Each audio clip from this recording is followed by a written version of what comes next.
ನಮಸ್ಕಾರ ಕರ್ನಾಟಕ. ಜನರ ಬಳಿ ದುಡ್ಡಿಲ್ಲ, ಎಲ್ಲ ಪಾರ್ಟಿ ರಾಜಕಾರಣಿಗಳ ಬಳಿ ಕಂಟೈನರ್ ಗಟ್ಟಲೆ ಹಣ ಇದೆ. ಜನ ನಿರುದ್ಯೋಗದಲ್ಲಿ ಒದ್ದಾಡ್ತಾ ಇದ್ದಾರೆ. ಪಕ್ಷದ ನಾಯಕರುಗಳು ನಂಗೆ ಅಧಿಕಾರ ಬೇಕು. ಕುಮಾರಸ್ವಾಮಿ ಅವರೇನೋ ನಾನು ಅಧಿಕಾರಕ್ಕೆ ಬಂದರೆ 2,000 ಅಲ್ಲ 10,000 ಕೊಡ್ತೀವಿ ಅಂತ ಹೇಳ್ತಾರೆ. ಒಂದು ಕೆಲಸ ಮಾಡಬೇಕು. ಶರದ್ ಪವಾರ್ ಮುಗೀತು ಬಿಡಿ, ಅದು ಕೊಲೆನೋ ಅಥವಾ ದುರಂತನೋ ಇವ್ರು ಯಾರು ತನಿಖೆ ಮಾಡಲ್ಲ, ಅದೇನೂ ಆಗಲ್ಲ. ಬಟ್ ಈ ಶರದ್ ಪವಾರ್ ಸಾವಿನ ಹಿಂದೆ ವಿಕಿಪೀಡಿಯಾ ಕೆಲವು ಗಂಟೆಗಳ ಹಿಂದೆನೇ ಈ ಒಂದು ಶರದ್ ಪವಾರ ಸಾವಿನ ಬಗ್ಗೆ ಪಬ್ಲಿಷ್ ಮಾಡಿರೋದು ಎಲ್ಲರಲ್ಲೂ ಕೂಡ ಆಶ್ಚರ್ಯವನ್ನು ಉಂಟು ಮಾಡಿದೆ. ವಿಕಿಪೀಡಿಯಾಗೆ ಹೇಗೆ ಗೊತ್ತಾಯಿತು ಶರದ್ ಪವಾರ್ ಸಾಯ್ತಾರೆ ಅಂತ? ನಿಜವಾಗ್ಲೂ ಇದೊಂದು ಐ ಥಿಂಕ್ ಆಶ್ಚರ್ಯಗಳಲ್ಲಿ ಆಶ್ಚರ್ಯ ಅಂತ ಹೇಳ್ಬೋದು. ಜೊತೆಯಲ್ಲಿ ಮ್ಯಾನ್ಯುವಲಿ ಒಂದು ಏರ್ಕ್ರಾಫ್ಟನ್ನು ಕ್ರ್ಯಾಶ್ ಮಾಡ್ಬೋದಾ ಅನ್ನೋದು ಉತ್ತರಕ್ಕೆ 1984 ನಾಸಾ ಈ ಟೆಕ್ನಾಲಜಿಯನ್ನು ಒಂದು ಬೋಯಿಂಗ್ ವಿಮಾನವನ್ನು ಮ್ಯಾನ್ಯುವಲಿ ಕ್ರ್ಯಾಶ್ ಮಾಡಿ ತೋರಿಸಿದೆ. ಹಾಗಾಗಿ ಮ್ಯಾನ್ಯುವಲಿ ಒಂದು ಪ್ಲೇನನ್ನು ಕ್ರ್ಯಾಶ್ ಮಾಡ್ಬೋದು ಕೂಡ, ಅಷ್ಟೇ ಸತ್ಯ ಅನ್ನೋದಾಯಿತು ಅಂತಂದರೆ ಈ ಸಾವುಗಳು ನಾವೇನು ಇವ್ರ ಸಾವನ್ನು ನಾವು ಯಾರೂ ಬಯಸಲ್ಲ. But at the same time ಭ್ರಷ್ಟು ಸತ್ತರೆ ಸಮಾಜಕ್ಕೆ ಒಳ್ಳೇದನ್ನೋದು ಒಂದು ಐ ಥಿಂಕ್ ಮಾತು ಅಂತ ಹೇಳ್ತಾ, ನಿಮ್ಮ ಹತ್ರ ಯಾರ ಹತ್ರ ದುಡ್ಡಿದೆ? ಯಾರ ಹತ್ರ ದುಡ್ಡಿಲ್ಲ, ಎಲ್ಲರ ಹತ್ರ ಕಂಟೈನರ್ ಗಟ್ಟಲೆ ಹಣ ಇದೆ. ಒಬ್ಬ ಸ್ವಾಮೀಜಿಯವರು ಭೂಮಿ ಪುರುಷ್ ಸ್ವಾಮೀಜಿ, ಗೋವಾದ ಭೂಮಿ ಪುರುಷ್ ಸ್ವಾಮೀಜಿಯವರು, ಅವರು ನಂಬರ್ಗಳು ಹೆಂಗೆ ಅಂತ ಗೊತ್ತಿಲ್ಲ, 700 ಭ್ರಷ್ಟ ಅಧಿಕಾರಿಗಳು ಮತ್ತು ರಾಜಕಾರಣಿಗಳು ಇನ್ನೊಂದಷ್ಟು ದಿನಗಳಲ್ಲಿ ಸಾಯ್ತಾರೆ ಅಂತ ಭವಿಷ್ಯವನ್ನು ನೋಡ್ತಿದ್ದಾರೆ.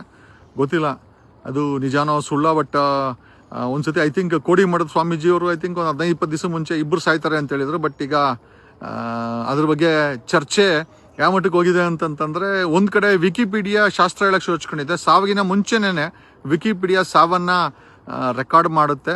ಈಗ ಗೋವಾದ ಭೂಮಿ ಪುರುಷ್ ಸ್ವಾಮೀಜಿಯವರು ಸುಮಾರು 700 ಘಟಾನುಘಟಿ ಭ್ರಷ್ಟ ರಾಜಕಾರಣಿಗಳು ಮತ್ತು ಅಧಿಕಾರಿಗಳು ಭಾರತದಲ್ಲಿ, ಕರ್ನಾಟಕದಲ್ಲಿ ಸಾಯ್ತಾರೆ ಅಂತ ಭವಿಷ್ಯವನ್ನು ನೋಡ್ತಿದ್ದಾರೆ.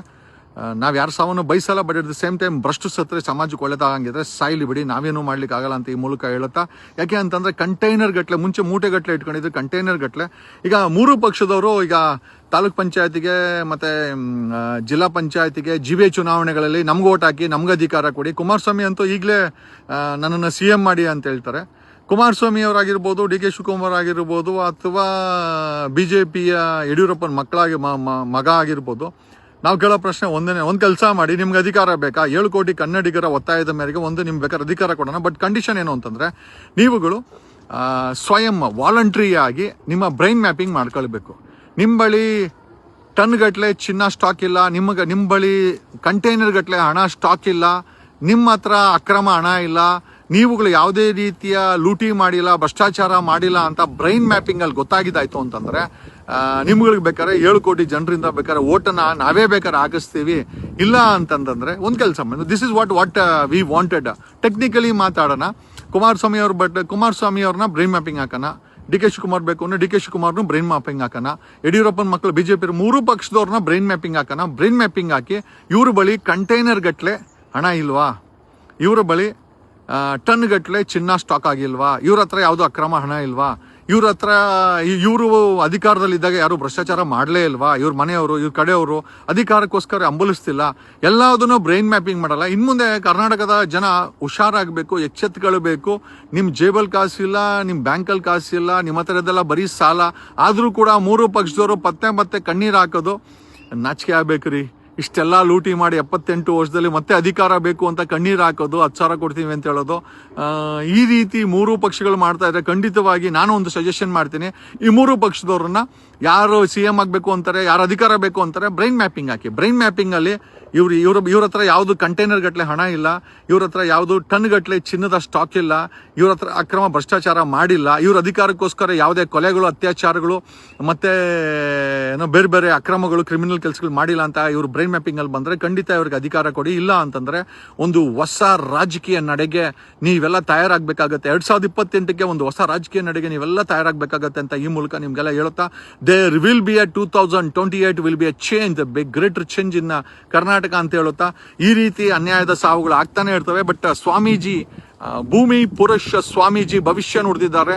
ಭಾರತದಲ್ಲಿ ಕರ್ನಾಟಕದಲ್ಲಿ ಇನ್ನೊಂದಷ್ಟು ದಿನಗಳಲ್ಲಿ ಸುಮಾರು 700ಕ್ಕೂ ಹೆಚ್ಚು ಭ್ರಷ್ಟಾಚಾರ ಮಾಡಿರುವ ರಾಜಕಾರಣಿಗಳು ಅಧಿಕಾರಿಗಳು ಸಾಯ್ತಾರಂತೆ. ದಟ್ ಆಲ್ಸೋ ಇನ್ಕ್ಲೂಡ್ಸ್ ಇನ್ ಕರ್ನಾಟಕ ಅಂತ ರಾಜಕಾರಣಿಗಳು ಅಧಿಕಾರಿಗಳು ಕೆಲ ಸ್ವಾಮೀಜಿಗಳು ಅಂತಾನೂ ಹೇಳಿದ್ದಾರೆ. ಅವರು ಸ್ವಾಮೀಜಿ ಅಂತಾನೂ ಕೂಡ ಹೇಳಿದ್ದಾರೆ ಅಂತ ಮಾಹಿತಿ ಇದೆ. ಆ ಮಾಹಿತಿನ ನಿಮ್ಮ ಜೊತೆ ಶೇರ್ ಮಾಡ್ಕೊಳ್ತಾ ಇದ್ದೀವಿ. ಅಂಡ್ ಇದನ್ನ ನಂಬೋದು ಬಿಡೋದು ನಿಮಗೆ ಬಿಟ್ಟಿದೆ. ಯಾಕೆಂತಂದ್ರೆ ಸ್ವಾಮೀಜಿಗಳು ಬೆಳಗ್ಗೆ ಎಲ್ಲಾ ಚಾನಲ್ ಕೂಡ ಭವಿಷ್ಯ ನುಡಿತಾರೆ. ಒಬ್ಬ ಸ್ವಾಮೀಜಿ ಮಾತ್ರ ಭ್ರಷ್ಟ ರಾಜಕಾರಣಿಗಳು ಅಧಿಕಾರಿಗಳು ಕೆಲ ಸ್ವಾಮೀಜಿಗಳು ಸಾಯ್ತಾರೆ ಅಂತ ಹೇಳ್ಕೊಂಡಿದ್ದಾರೆ. ಆ ಮಾತು ನಮ್ಮ ವಿಚಾರಕ್ಕೆ ಬಿತ್ತು. ಹಾಗಾಗಿ ನಿಮಗೆ ತಿಳಿಸ್ತಾ ಇದ್ದಾರೆ. ನಿಜವಾಗ್ಲೂ ಭ್ರಷ್ಟರು ಕೊನೆ ಆಗೋದಾದ್ರೆ, ಧ್ವಂಸ ಆಗೋದಾದ್ರೆ, ನಾಶ ಆಗೋದಾದ್ರೆ ಖಂಡಿತ ನಮ್ಮ ಕರ್ನಾಟಕಕ್ಕೆ ಭಾರತಕ್ಕೆ ಒಳ್ಳೇದಾಗತ್ತೆ ಅಂತ ಈ ಮೂಲಕ ಹೇಳುತ್ತಾ, ಚಿನ್ನದ ಬೆಲೆ 1.7 ಕೋಟಿ ಆಗಿದೆ. ಚಿನ್ನದ ಬೆಲೆ 1.7 ಕೋಟಿ ಆಗಿದೆ. ಬೆಳ್ಳಿ 4 ಲಕ್ಷ ಆಗಿದೆ ಅಂತ. ನೀವು ಮನೆಯಲ್ಲಿ ಒಂದು ಮಾಂಗಲ್ಯ ಚೇಂಜ್ ಮಾಡ್ಸಕ್ಕಾಗಲ್ಲ, ನೀವು ಮಕ್ಕಳು ಫೀಸ್ ಕಟ್ಟಕ್ಕಾಗಲ್ಲ, EMI ಕಟ್ಟಕ್ಕಾಗಲ್ಲ, ತಿಂಗಳಿಗೊಂದ್ಸತಿ ಹೆಂಡ್ರು ಮಕ್ಕಳನ್ನ ಕರ್ಕೊಂಡು ಒಂದು ಹೋಟ್ಲಿಗೆ ಹೋಗಕ್ಕಾಗಲ್ಲ. ಬಟ್ ಆದರೆ ಕಂಟೈನರ್ ಗಟ್ಟಲೆ ಹಣ ಲೂಟಿ ಮಾಡ್ತಾ ಇರುವಂತ ರಾಜಕಾರಣಿಗಳು ಅಧಿಕಾರಿಗಳು ಆ ಹಣವನ್ನ ಇಡ್ಲಿಕ್ಕಾಗದೆ ಈಗ ಅದನ್ನ ಚಿನ್ನವನ್ನ ಖರೀದಿ ಮಾಡಿ ಚಿನ್ನದ ಸ್ಟಾಕ್ ಅಲ್ಲಿ ಇಡ್ತಾ ಇದ್ದಾರೆ. ಆಮೇಲೆ ಆ ಚಿನ್ನನ ಇವರು ಖರೀದಿ ಮಾಡ್ತಾರೆ. ಭ್ರಷ್ಟಾಚಾರ ಯಾವ ಮಟ್ಟಿಗಿದೆ ಅಂತಂದ್ರೆ ಸಾವಿರಾರು ಕೋಟಿ ಹಣನ ಎಲ್ಲಾ ಪಕ್ಷದವ್ರನ್ನು ಹೇಳ್ತೀನಿ. ಇದೇನು ಇಂಥ ಪಕ್ಷದವ್ರು ಅಂತ ಹೇಳಕ್ ಹೋಗಲ್ಲ, ಇಂಥ ರಾಜಕಾರಣಿ ಅಂತಲ್ಲ. ಒಬ್ಬೊಬ್ಬ ರಾಜಕಾರಣಿ ಹತ್ರ 1 ಕಂಟೈನರ್, 10 ಕಂಟೈನರ್, 50 ಕಂಟೈನರ್, ಈಗ ಆ ಕಂಟೈನರ್ಗಳನ್ನ ಚಿನ್ನಕ್ಕೆ ಕನ್ವರ್ಟ್ ಮಾಡಿ ಈಗ ಚಿನ್ನದಲ್ಲಿ ಸ್ಟಾಕ್ ಮಾಡ್ತಾ ಇರೋದಕ್ಕೆ ಇವತ್ತು ಚಿನ್ನದ ಬೆಲೆ ರಾಕೆಟ್ ಆಗ್ಬಿಟ್ಟಿದೆ.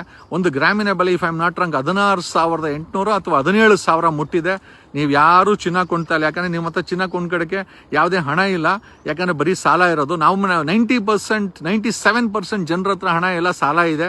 ಇನ್ನು 3% ರಾಜಕಾರಣಿಗಳು ಅಧಿಕಾರಿಗಳು ಈ ಒಂದು ಲೂಟಿಕೋರರು ಎಲ್ಲ ಸೇರ್ಕೊಂಡು ತಾವು ಕದ್ದಿರೋ ಹಣನ ಈಗ ಸ್ಟಾಕ್ ಮಾಡ್ತಾ ಇದ್ದಾರೆ ಅಂತ ಈ ಮೂಲಕ ಹೇಳ್ತಾ, ಒಂದಂತೂ ನಿಜ, ಒಂದು ರಾಜಕೀಯ ಬದಲಾವಣೆ, ಕರ್ನಾಟಕ ಒಂದು ಬದಲಾವಣೆ ಅತ್ತ ಹೋಗ್ತಾ ಇದೆ ಅಂತ ಹೇಳುತ್ತಾ, ಈಗ ಯಾರು ಸತ್ರೆ ನಮಗೇನು, ನಾನಲ್ಲಿ ಹಾಕಿದಾಗ ಅಜಿತ್ ಪವಾರ್ ಬಗ್ಗೆ ಹಾಕಿದಾಗ ಇವನೇನು ಒಳ್ಳೆಯವನಲ್ಲ ಅಂತ ಹಾಕಿದ್ರು. ನಾನು ಖಂಡಿತ ಅವ್ರನ್ನೇನು ಸತ್ಯರಿಷ್ಟ ಅಂತ ಹೇಳ್ತಾ ಇಲ್ಲ.